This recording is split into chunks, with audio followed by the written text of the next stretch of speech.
Oriri thirikari irathie na mbere na mihango ya gwika mogaruruku mutaratara wa githomo wa 844 Kiama kia ene mathukuru ma andu kiumbe nikiugite gukinyanira kwa mutaratara uyu mweru kuri na magesha kiodorita. And we the private schools wholly support the new curriculum. We know that it will change the kind of Kenyan that we produce at the end of our education system, and we are 100% in support of the new curriculum. And that is why the issues must be sorted as they arise.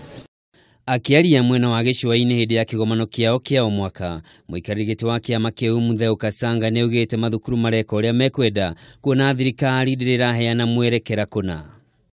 Kasanga niongereire kuuga wona magesha maria meyumiritie maga guthingatwo na mathondeko mutaratara uyu mweru wahota gututhura kiagago ruhonge-ini rwa githomo.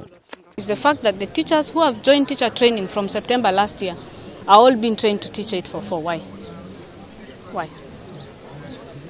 There is a laxity, and we must really put pressure to ensure that the new curriculum training format is changed even at teacher training. There is no point in anybody now graduating if you are not going to be a competency-based teacher.